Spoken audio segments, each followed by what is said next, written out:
welcome back to He Heals Podcast. My name is Alyse, and on He Heals Podcast, you will hear testimonies and encouraging messages that will point you back to Christ, as well as some practical advice for you in your healing journey, wherever you're at, wherever you're healing from. And today, I am so excited because we have our first guest for the season, my friend Natalie Magee. Welcome to the podcast. Rachel, thank you so much for having me and for trusting me with this beautiful platform that you have created. Yeah. You're one of the people where we'll be just hanging out randomly, and conversations are the type where we should have recorded this because this could have been a whole episode. That's so true. So every time we hang out, actually, we're like, why didn't we record this? Yeah. So, a little bit. Well, why don't we tell the people how we know each other? How long have we known each other? I don't even know. I was a child. Yeah. I was a young adult exiting high school, but we met at church. Yes. So we've gone to church together for a while and gotten to serve. And this is probably one of my longest memories. When I was going through a breakup and going through a really, really hard time. People were telling me go to Safe House. That was our young adults thing. And going and one of the first times I was there, I opened up and was crying. And then after you came up to me and was just really encouraging. And that memory really stuck with me. And that just encapsulates our relationship. I just really appreciate you and getting to do life with you and serve with you. It's so crazy because when you bring up that memory, I always forget that happened. Yeah. And I'm like, I don't even remember what I said. What did I say that it even stuck with you? It must have been God, for real. Yeah, definitely. So I've known you for a while, and like you said, you were young, but you've always had this confidence about you. We have an age gap. You probably, I don't know if you can tell, but there's an age gap. And you're young, but you carry yourself with such confidence. And when you speak, you have so much wisdom. It's kind of crazy. So where does that confidence come from? I honestly,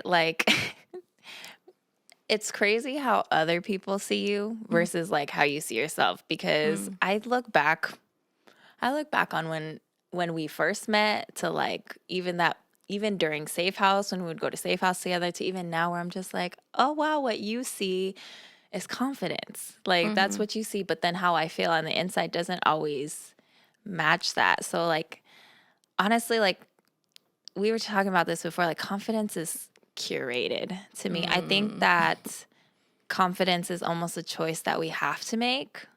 And it's something that we actually, I fully believe we have the ability to create confidence. And we create confidence through the stories that we choose to tell ourselves, the narratives that we choose to believe. And I don't know, that is just, I think what I live for, my hope and my prayers, as long as I live on this life, as long as I'm walking on this journey, I want to master the art of telling myself a story that creates a confident woman in the right things, which is God, of course, and who I am as his daughter. Yeah. So. No, that's so real because, I don't want to say kind of will seem negative when it's I'm kind of faking it up here. A little bit, because there's a lot of nerves and anxiety that I'm coming in with, but it's I can't let that come across to a certain extent. I gotta show up. And so, a lot of, like you said, it is curated. So that was really good. So you talk a lot about identity on social media, and I've heard you give messages about identity. And I know that specific topic has meant a lot to you in your journey. So will you share with us a little bit of what does finding your identity, how has that looked like for you? Oh man, I feel I grew up, first I'm a mixed child. I'm half Filipino and I'm half Chamorro. No one knows what that is. My dad is from Guam, which is an island, a Pacific island. And so, but I also grew up in a very like diverse schools. And so where I lived was one place. Where I went to hang out with my family on my mom's side, that was a whole other environment. Where I went to hang out with my family on my dad's side, that was an entirely different environment. And then my school was entirely different environment, full of all kinds of different cultures. And then where I lived, and I grew up in, you know, in the suburbs in a gated community, that was a whole different culture and environment and compared to what I was seeing at school. Yeah. And so I've always kind of seen people naturally draw to each other, and there's always like one factor that like draws people together. It's always the similarities that draw people together. And I always found myself feeling like almost like a misfit wherever I went. Who I see myself as a woman, like growing up as one of the only girls of a very male dominant house, my identity as a woman was challenged. And so all of these like things, all of these voices, all of these narratives, all of these environments that are like shaping like how I see myself and how I think I should be. I'm an Enneagram 3. If anyone understands that. I know that's been a big thing, but that it really resonates with me because that is the achiever and it's very image based. And I found myself growing up and I discovered that I've actually became a social chameleon. And it wasn't until like I became an adult where I realized the person that I was with my friends was a different person than the person I was at my church, and it was a different person than the one I was at home. And I learned how to pretty much adapt or like mold myself into whoever I felt the environment needed me to be, or whatever I felt I needed to be in order to fit in or to be accepted. And when I was faced with that, and when I started like really wanting to like take my walk with God seriously, I realized I had to lay down the idol of needing to be accepted and to step into and kind of like clash my worlds where it's like, hey, this is who I am in my fullness. This is the reality of my story. This is the reality of the things that I struggle with. I am this one woman who carries a lot of layers, and I don't have to choose one at any given time for the sake of anybody else. Yeah. And so it's learning to like discovering my identity is one, being honest about who I am, but also being honest about the stories and the narratives and the lies that I've also believed about myself, and being willing to choose to believe in the truth and discover the truth about how God sees me and who he's created me to be.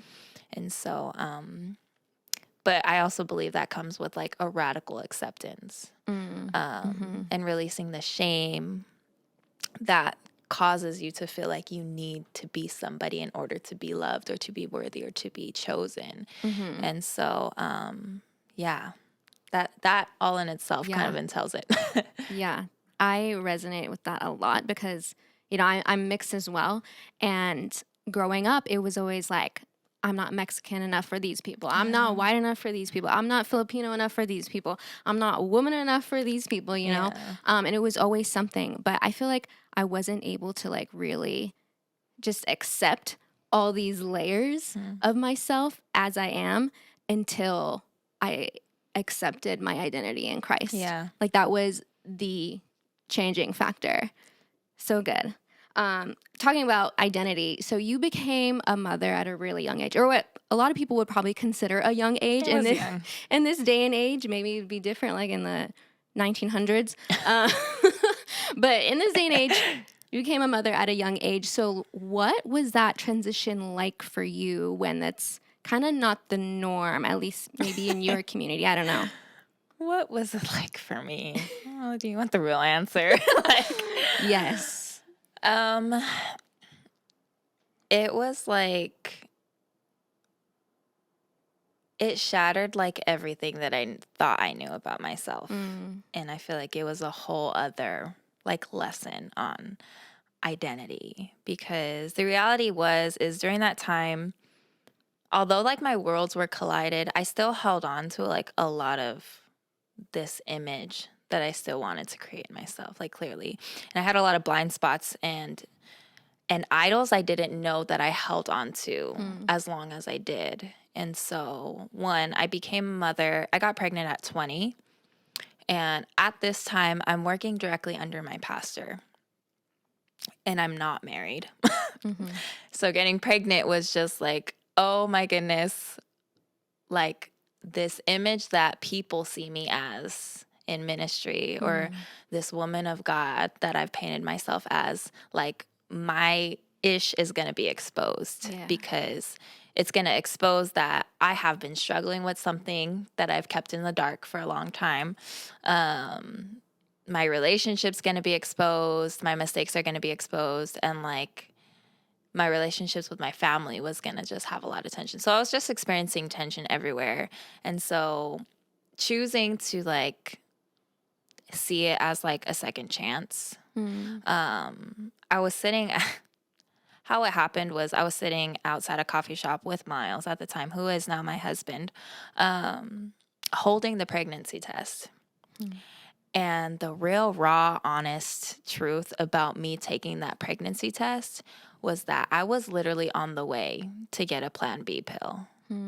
And something in me was just like, it might be too late for this. And I just couldn't imagine the thought of currently being pregnant and taking that pill. Or the chances of it. And so I was like, you know what? Like, I'm going to get this, but I need to take a pregnancy test first. I took the pregnancy test in Daily Brew Coffee House. And when we went there, I ran into one of our pastors, like on the way to the bathroom. It was the most mortifying experience ever because I'm literally like, oh, hey, pastor, gotta go to the bathroom real quick. I'll be right back. I came out and I told Miles, I immediately left. We're holding this at a different coffee shop now because we had to leave. And I'm contemplating, like, what am I going to do? And after confirming, going to Planned Parenthood, like, I really just hear God say, like, I really just hear God minister me using, like, Luke 138, which is Mary's word. Now I'm forgetting what it is. But Luke 138 was, like, on my heart. And I couldn't say no. Like, I knew that I wanted to abort at the time because I couldn't imagine being exposed at that level. I couldn't imagine, like, my entire life changing. And I wanted to abort, but then I just heard, like, no, I can't. I can't do this. Like, this is an opportunity for me to give my life and this child's life back into God's hands instead of trying to, like, take it in my own. And I wasn't willing to sacrifice the baby that was growing inside of me and the life of that child to save my own. And so, Luke 138, let it be unto me according to your word. And I wanted to be that faithful servant. I wanted to be like, yes, God, like, I trust you. You're my heavenly Father. And, like, this was an opportunity for me to, like, return back to that. And so my entire world, I feel like, got wrecked. Like, I got married immediately after. I was very hormonal and experiencing all kinds of feelings and emotions, anxieties and depression I'd never experienced before. And at the same time, all this tension with my family is going on because of this decision. You know, I'm also a newlywed, and I'm 20 years old, barely figuring out life. And so it was difficult.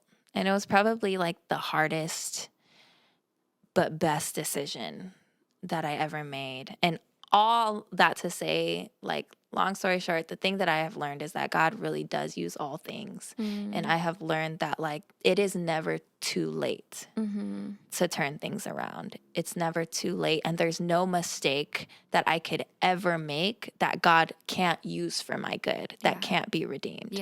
And so, it was hard, but freeing. Thank you so much for sharing all that. I don't think I ever got the full version of that story. No one really has. So thank you for being vulnerable and sharing that. I hear that, honestly, that's powerful because, you know, like you said, you could have saved yourself and saved your identity. And this is, like, the kind of conversation that maybe, like, especially in today's climb like the culture and everything that's been going on within this year. It's a message that maybe some people wouldn't want to hear, but some people are like really, really need to hear. So thank you again for sharing that. So not only are you a mother, you mentioned already you work in ministry. If you didn't already know, she's also an entrepreneur. Like, you have so many hats and you're doing so many things. And even just like looking from the outside, I'm like, how does she do it? Mother of 2 kids. So like, how do you balance all of that? What does that look like for you?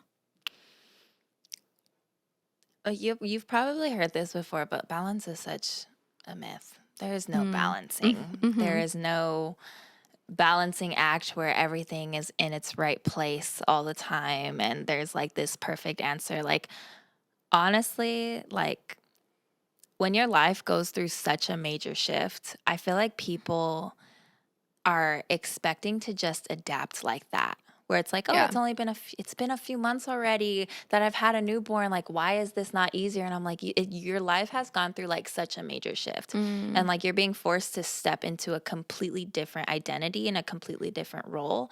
And I think that, one, my children are very young, so I'm balancing a lot of things, but it honestly was an adapting process where it's like it took a minute for me to find my rhythm, and it was not balanced whatsoever. I dropped a lot of balls. Like, I dropped a lot of things. A lot of things fell short. I did a lot of things very well at the same times, like, in other areas took lack. Like, that was kind of like the reality of it, where it's like I'm not always doing everything perfectly. And I feel like I'm finally in a place where I have adapted to the major shifts. And the first couple of years, because when I just got pregnant, then, like, my whole family dynamic changed. My job and career dynamic changed. My home dynamic changed. I'm now a wife now. And there's so many other different shifts that are taking place. And then I get pregnant again. And I get pregnant only months after having my child. Yeah. So before I adapted to one shift, there's already another very life-changing major shift that's taking place again. At the same time, my body's going through all these changes. And so I think at first it was a little chaotic, at least emotionally, because like life is getting like hit one thing after another and you're shifting and you're moving. And I never had really room to adapt fully. But all it has shown is that, like, God can use even when you're at 10%, because somehow, some way, I felt like I had nothing to give, but I was still able to show up. I was still able to accomplish so many things. Like, some of my greatest accomplishments, like, so far, like, I've reached goals I never met before, because for some reason, like, there was something deeper in me that believed that this won't stop God from moving in my life. Yeah. And it may be really freaking hard, but it only forced me to lean on him in a level I never had to before, because now I have children relying on me. Now I have, a husband holding me accountable and having to show up in this way. And so now that my children are growing, there's going to be consistently needing to adapt and shift, but it's not as major as it was before. I'm able to find my rhythm, and now I'm in a place where I can know I plan and I schedule, but the reality is, like, when you wear so many hats and you're in a place where, like, there's a lot of different demand, being in ministry, entrepreneur, being a wife, being a mom, you have to take it day by day, and you just have to understand and also allow yourself to be led by the Spirit, that, like, maybe the most important thing that I need to do today specifically is to spend time with my kids. Everything else can wait. Maybe the most important thing today is to invest into this project that God is calling me to, and giving yourself room to flow. And I think as women, we are like control freaks naturally. Like we like to know what to expect. We like to have control. We like to, remove as much of the anxiety as possible of like the unknown. But like, I feel like I'm in a place where it's like every day is an unknown because there's only so many things that I can control in this space, having to rely on a village, Yeah. And so allowing myself to flow and to adjust and to flow with whatever happens throughout the day. If some plans change that are out of my control, I have peace knowing that maybe this is the most important thing that I need to do today. And then how can I come back from this moment? Yeah. So. Yeah. That's so good. You were ministering to me because I am that person, control freak, if you will, where like I don't like changes and I don't like transitions, but that's life.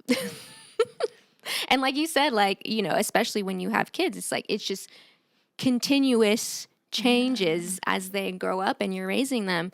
But something that I thought about when you were speaking is it reminded me of that verse that talks about like the mustard seed, like faith the size of a mustard seed. And that's all you need. And God can move mountains with that. And God can use, even when you're showing up with just the mustard seed amount of energy. Or the mustard seed amount of sanity or clarity. Like God can still use that and he can still use you. And I'm so grateful for you for showing up despite like all this stuff going on. Cause I've been able to witness that. Yeah. And it's been really cool. And I think recharging is like a real thing. And I know it's a popular thing right now. Like, oh, you need time to recharge and time for mental health. Yeah. I think the thing that's not discussed enough is like when you're a mom of super young children, and everybody else has different priorities. Like, you may not always have a babysitter to recharge. There may be things that are more urgent and more pressing where that's not an option. Like, sometimes that recharge is not always an option. So it's like this weird space where it's just like, okay, well, the priority, I need to show up for my children. I like need to show up for my children. And so it's like learning to like to take advantage of the opportunities that are there and how necessary it is to like go into my prayer closet and to have that alone time and to be creating that space. Yeah. But also like releasing this idea that I need to be at this percentage in order to show up. Yeah. Because having young children has proven that I really don't. It's proven that I can show up and do the thing that's important or even minister when I have very little. If I know that this is where God has me, if this is where God is pulling me towards, I know I can show up and let him do the rest because that's not always an option with kids. Yeah. You can say no in a lot of areas of your life, but you can't necessarily say, no, I'm not doing the mom thing today. I need to recharge. Yeah. And so it's definitely a test, and not even a test of capacity, but it does show you like, dang, we're capable of so much more than we give ourselves credit for. And if I knew what I knew now and what I'm capable of now as a mom, and if I knew that before I had kids, I can't imagine how much more effective I would have been when I actually had the freedom to like really go hard without having to worry about anybody else. Yeah. Oh my gosh, that's so good. And it reminds me of the Bible verse, like, in my weakness, he is strong. I might be misquoting that because that sounds like a nursery rhyme, but but it's so true. It's like I can show up in my weakness and have faith that God is going to come through and all the things are going to get done. And honestly, in my experience, it usually ends up better that way. Yeah. That he ends up getting the glory. That's true. And not me. That is so good. Yeah. That's so but real. It's cool that you brought that up, recharging, because that kind of like transitions into our next segment. When I was prepping for this episode, for this conversation with you, I was writing down a lot of questions, and I realized a good amount of them started with the phrase, "What would you say?" What would you say to the woman who fill in the blank? So this segment's called "What Would You Say?" That's no pressure at all. Yeah. As short or as long of an answer you want to give. But first question, what would you say to the woman with a full life struggling to find time for God? Ooh, girl. That's exactly what I would say. Struggling to find time for God. I would say that your life depends on it. And if you knew that your life depended on it, you would find, create, or do whatever you need to do to make that time. I have compassion for women who are experiencing this, but I also don't want to like spin it any other way than the fact that you have a choice. And you are the only one who can make that choice. And there is nothing better that you can do for your life, for your mental health, for yourself. There's no amount of self-care that can do for you what your prayer life can do for you. And your life and the quality of your life depends on it. And it may not feel good at first. You may feel tired doing it at first. But while you're on the bathroom, pray. While you're driving in your car, pray. Instead of listening to music, listen to a sermon. Like, there are so many pockets of time that we have in our day that it really does add up. Like, people ask me, like, how do you read so many books? Like, how do you read so many books with the amount of time you have? It takes so much time. And the honest truth is, there are so many pockets of time that if you really look for it, you will find them. And I know you're eating, I know you're doing so many things, and there are so many moments in your day where you can even multitask. Not that that's the best thing that you could do for yourself, but you can even multitask while you're driving or doing laundry or or using the bathroom. Like, there are moments of time where you can see the opportunity that this is a time that I get to fill up, and it may be the only time that I have, but I believe that God can do a whole lot with the little that you give him. And just be faithful in the little that you feel that you have. And when you're faithful in that little and you just are determined to make that choice for yourself, for your kids, for your work, for whatever God is calling you to, or whatever place you're positioned at, like, you will see that you have so much more to give than I feel like we give ourselves credit for. And so, not having the time or not being able to find the time is not a worthy excuse to not spend time with your Heavenly Father. Like, he gave his life, you know? And so when you recognize what he gave for you to have access to him, you wouldn't take that for granted. Oh, that's powerful. That was a mic drop moment, and no comment needed. So next question. What would you say to the woman who has a seemingly full life but wants to start something new? Maybe she wants to start a business, serving in church, or she just like needs more self-care time, like anything. The first question that I would ask is why?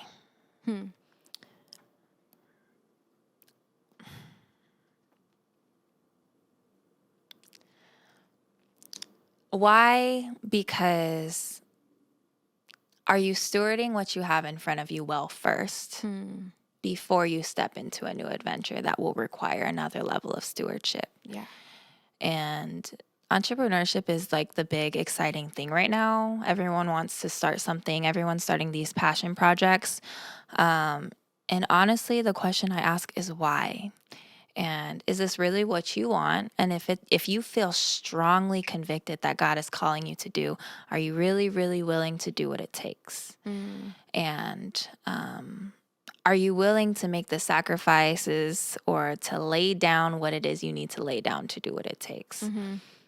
And so for the woman who has a seemingly full life, if you feel like God is asking you to step into something new, ask yourself,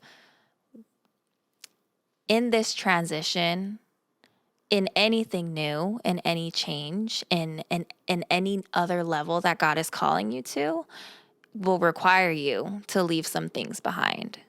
And so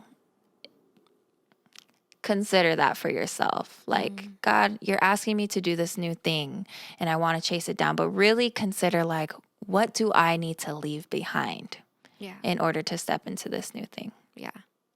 Oh, that's so good. That reminds me of the quote, like, you can do everything, just not all at once. So, Oh, okay, next question.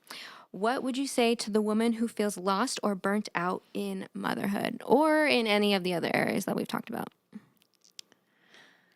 Oh, I'm so passionate about this. Honestly, because I feel like there's this like really fun narrative going around where moms love to go on and complain about like being a mom or complain about how difficult their children are, all these things. And it makes people feel heard. It makes people feel seen. But I think it can be really honestly so damaging if that's the only kind of like narrative and story that you're consuming about motherhood. The biggest thing around my kids when people ask me, the first thing I say is not, oh, it's so hard.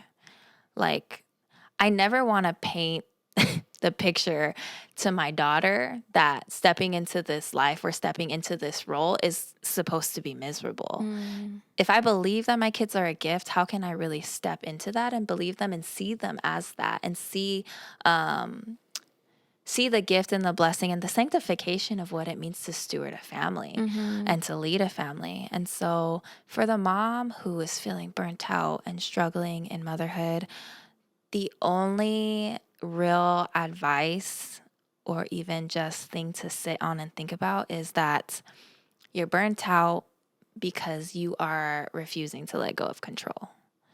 And you can't control your kids.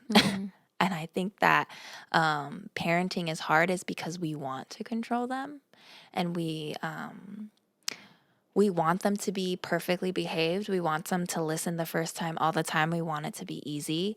And the reality is it's not. It's honestly just a picture of what God deals with us on a daily basis. Yeah.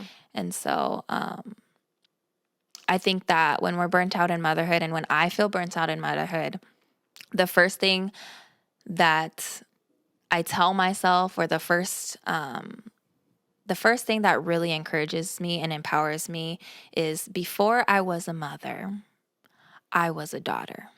A daughter of a heavenly Father who loves me so much, who sees me, who doesn't get pissed off at me and yell at me when I make a mistake, who doesn't try to control my every move, who gives me the freedom to be in relationship with him, who comforts me, who's my friend, who's my teacher, who's my leader, who is so good, so gracious, so gentle with me as a daughter.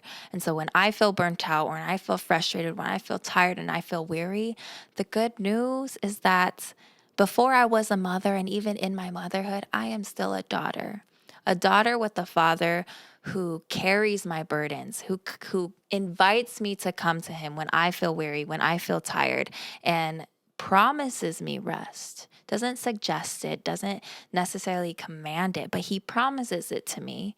And my opportunity is how or what does it look like to step into rest with him? Even when I'm physically tired, what does it look like to take hold of the promise that I can have peace in this too? Yeah, that was real. That was real. And I appreciate you coming on here because I feel like this is going to be an episode that like I'm going to have to watch like in a few months, few years, whatever. I'm going to come back to because this was really helpful. And something that I love about doing this is bringing on other people with different life experiences that, I get to learn from and we all get to learn from. The other part of doing this that I really like is I found out I actually really like hyping other women up and like highlighting their businesses and products and whatever it is they're doing. So by the time that this episode releases, you will have launched Woman of a community. Yeah. That's what it feels like. I've got to hear a little bit of like what you have planned. And honestly, it sounds like it's the beginning of an empire, people. So will you tell us a little bit about Woman of this community that you're starting, the vision, everything behind this? Woman of. So I've been working behind the scenes of just amazing things. And I've always been the woman behind the scenes. And I knew that the reason that I wasn't building something for myself and I was perfectly fine building everybody else's business was because I wasn't clear on what that would look like for me or what it could look like for me. And a lot of it was because of a lack of belief in myself to be able to accomplish those things on my own. And so this was the year I decided like, I am gonna step into whatever it is that God is calling me to. And I'm not going to blame the confusion or lack of clarity on God not giving it to me. I'm going to go sit in my prayer closet and get it. And so that's what I did. I feel like I blamed it. I'm just not clear yet. I'm just not clear yet. And the reality is because I wasn't getting clear. I wasn't intentional about being clear. And when I got intentional about being clear, Pastor Jonathan preached a sermon on when Abram was given a new name, Abraham. And Abram was given the name Abraham, which means father of many. And God literally inserted himself into his name, into his new identity that didn't match his current reality. And that sermon was very powerful to me. So I'm like, what identity, what calling on my life can God insert himself into me that I can choose to take on and accept and receive and walk out before it matches my current reality? So I was praying and I'm writing down all these things, like, what is this brand name that I can come up with? What name? God, give me a new name that I can use to like reach your people and build your kingdom. So I wrote woman of, and I put a big blank underline, and underneath it, I put all of these words: woman of faith. I'm a woman of entrepreneurship, woman of motherhood, woman of God, woman of divinity, woman of femininity, woman of power, woman of virtue, woman of value, woman of passion, woman of integrity, woman of my word. And so I'm writing all of these things, and I'm like, I am all of those things. I am all of these things. So I just like prayed. I was struggling. I prayed. 3 a.m, I woke up. I took my journal out in the middle of the night and I crossed it all out, and I just put a period behind that woman of, and I was like, God, like, all of this is about identity. And all of these things are a small piece of me. And I get to bring all of these things, no matter what I choose to do, who I choose to connect with, what room I choose to enter in. I can bring all of these things and add value and just be who you created me to be. Yeah. And it doesn't matter what vehicle, it doesn't matter what kind of business, it doesn't matter if I pivot, it will always be me. Yeah. And so that was the vision and the heart behind it. And I thought, how many women are struggling to start something, or are struggling to niche down, or are struggling in their marketing, or struggling in their business, literally just because they don't know who they are. Yeah. And even making decisions because they don't know who they are, where it's like, what should I do? Well, if you knew who you were, decisions like that wouldn't really mean as much. And you would be clear on that. And so I'm all about vision. I'm all about identity. But to have clear vision, you need to have clear identity. Yeah. And you need to know who you are. And so the whole heart behind the Woman of podcast, which is going to be the launch of a much bigger brand, is to step out of the stories that we tell ourselves, this identity that we've taken on, that have held us back, that have allowed us to be a victim, that have stolen our voice and our power and our femininity as women, and even our divinity as woman of God, and to step into a new story that we get to write ourselves in partnership with God. And so, yeah, it's I would love to believe it's the beginning of an empire that is not my own, but that God gets to build through me. Yeah. And so the podcast is just the beginning. And there's so many layers to it, but it's definitely for women who wear many hats. Yeah. And women who do many things, but can be empowered by who they are, regardless of where they go or what they choose to build. Yeah. Oh, I'm like excited in my seat right now, like hearing you talk about this. I have this phrase that I like to say. It's beautifully complex. Like, I am beautifully complex. And there's so many aspects of me and my life and identities and hats that I wear. And I've struggled with that too. Like, I feel like the world like wants to put people in boxes, and humans, generally speaking, like, we label things. Like, we have the need to like identify things, and it's like, oh, you're this, you're a woman, Yes. you're a mother, we could go on. And so like, I never felt, I don't know, just like, I never felt comfortable fitting into just like one specific box, but it's like I'm also that and that and that and that. Like we are beautifully complex. And so I love just the whole concept, woman of, it's going to be so good. I'm so excited for you. Yeah. So tell the listeners, where can we stay connected with you? Where can we follow you? All the things.